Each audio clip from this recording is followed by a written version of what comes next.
40% in this past financial year, 40% of our cases are coming from here. So if you can deal with the eThekwini's problem, followed by Mpumalanga, we will have won the war. So it's more peaceful to live at Mzinyathi district, to live at Herikwala district, to live at Mkhanyakude district, than to live at eThekwini. So these are the stats, and these are the biggest, this eThekwini district, Mpumalanga, they account for the biggest number of informal settlements that we have. The biggest number of liquor outlets, biggest number of all the wrong things, unemployment, kids that are dropping out of school and they wander on the street and they commit crime. They are all within this eThekwini district. So we need to identify what the problem is and how then do we fix it going forward. Our perpetrators, Premier, we felt we must put this slide so that we can identify what is our problem. Because we need to analyze what is the problem. The problem we have, you forgive me on this, but this is not me talking, these are the stats. We have a problem with the black man in South Africa. We have a serious problem. What we see here, we put the colors, the races of perpetrators that we've arrested. All the green, as you can see, almost everything is green here, which means almost everything is black that is committing crime. Out of total of 60,000 cases, criminals that were arrested between the age of 16 and 25 years old, 16 and 25 years old, we arrested 60,000 criminals in this past financial year, in this period of 5 years, I beg your pardon, not in financial year, this 5-year period that we are counting. Out of this number, 57,691 of them were black men. You may not always agree with me, and this is just my honest perception, my honest view. I just want to begin by saying, as a parent, the moment you have identified negative behavior amongst your children or one of your children, you won't just begin by saying, you know what, let me beat my child or let me chase my child out of my house. You won't do that. But you will try by all means to identify the need that your child might have at that particular time. This is what you'll do. You'll say, okay, maybe I have to introduce my child to sports. Then maybe I have to buy a computer for my child, a cell phone. Maybe I have to buy certain books for my child because I've identified there's a need. So instead of my child going out there to look for certain things, let me try by all means to organize those things so that my child may have those things, so that those things may keep him busy. So you won't just say, you know what, let me beat my child, let me do whatever, or let me chase my child out of my house. Why? Because you are trying by all means to deal with the root of the problem. In other words, you're doing what they call prevention is better than cure. In other words, you're preventing the major problem or the problem even before it can take place. For an example, when I was growing up, I used to love soccer a lot. Even some people who knew me back then, they knew very well that around Saturday and Sunday or during weekends, I was not available at all. And at that time, I was around maybe 12 years, 13 years, or 14 years old at that time. The reason I was not available during weekends is because I loved soccer. I loved watching soccer. In other words, every Saturday I would wake up in the morning and do the house chores. Then from 12 p.m. until evening, I would not be available at all. But sometimes, because I come from a disadvantaged background, there was a time, or there were times whereby I would have to go to the nearest shebeen to watch soccer. And some of the people who watch soccer might agree with me, because sometimes you have to go to the nearest shebeen because of the circumstances. Because sometimes we would go for some time without electricity. But here is the thing. My mother identified the problem. Why? Because as a 13-year-old, as a 14-year-old, if you go to a tavern, yes, it's all about soccer. You want to watch soccer. You want to watch this match. But the problem is people who are around that particular environment, the atmosphere is not conducive for you, because there are many people there who are acting crazy. Others are twerking, others are like doing funny things. So you might end up being tempted to do other things, even though your primary purpose of going there, it was simply to watch soccer. So my mother said, you know what? Now I can see the problem. How can I solve this problem?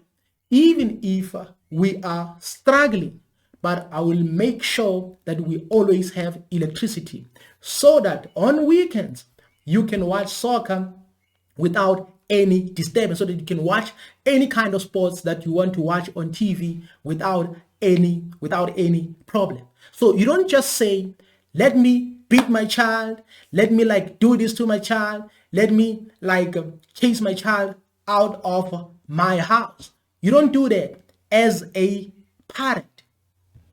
So now, tell me, what is it that the government of South Africa is doing to prevent crime without like using the police? We know that police, soldiers, and all these things is the first option.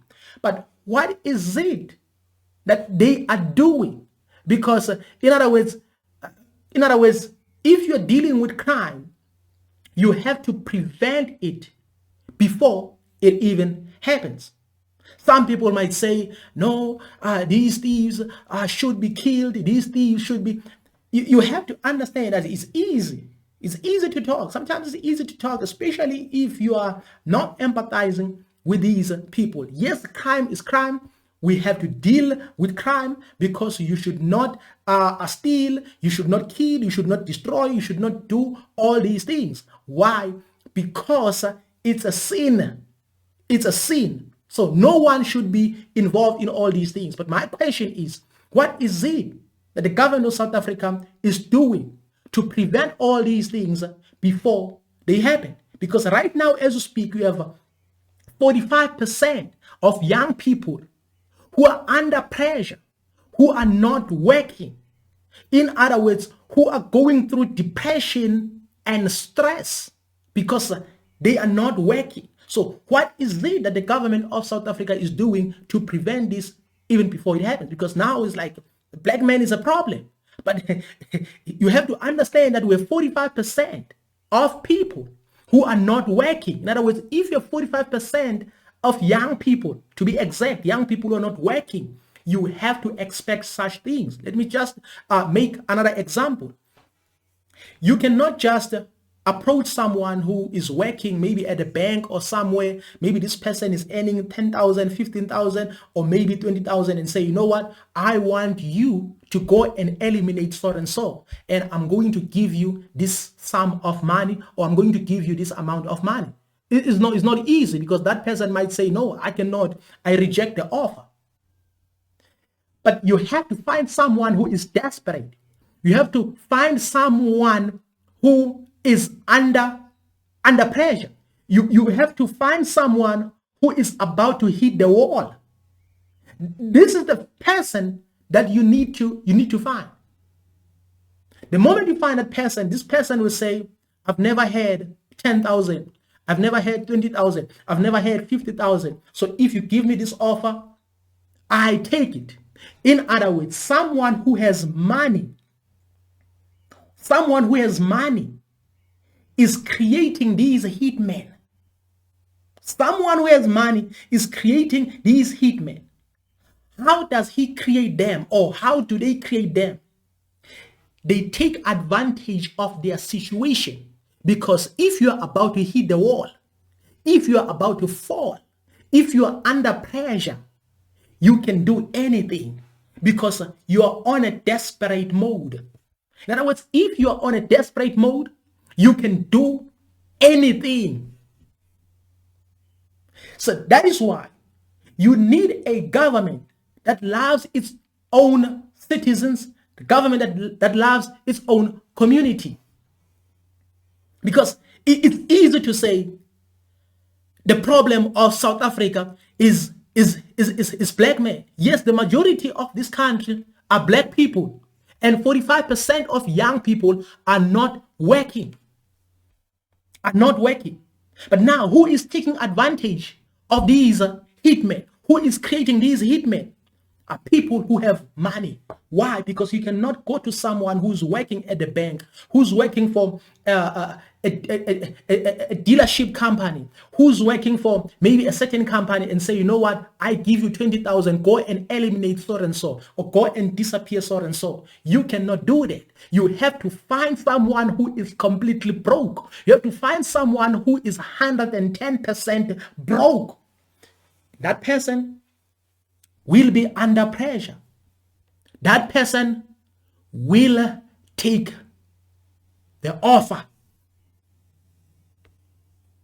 In other words, they'll say, even though the plan is difficult, but we'll try by all means to execute it. Why? Because they are under pressure. So some people might say, now the government is working, everything is a solution. And some people might say, we are negative. Some of the people who talk like us, they might say, we are negative. As the citizens of South Africa, you should not be fooled. In other words, a government is like a parent. If you are a parent, you try by all means to make sure that you prevent things before they even happen.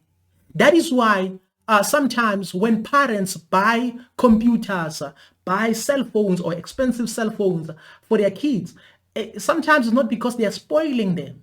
It's because maybe they are trying by all means to prevent certain things even before they happen. Yes, sometimes we have to be careful. In other words, you should not spoil your children. But in most cases, they are doing all these things because they are preventing the problem. In other words, our parents are like, no one should promise you to buy you a computer. No one should promise you to buy a cell phone for you. In other words, you have to get these things from us as the parents. In other words, you are preventing, because as a parent, you are like, I have to oversee what might happen in the future. Then you see all these problems, you identify all these problems, and you are like, let me just fix them even before they happen. So now it's easy to say a black man is a problem. It's easy to say that. The major problem is the government. Yes, crime is a sin. Crime is the sin. You should not be involved in like eliminating someone or disappearing someone or stealing from someone and all those things. But you have to know that if 45% of young people are not working, you have to expect these things. But in order for you to deal with these things, you have to deal with the root of the problem. Because if you don't deal with the root of the problem, these people who are under pressure, who are about to hit the wall or who are about to fall, they're like, let me die trying.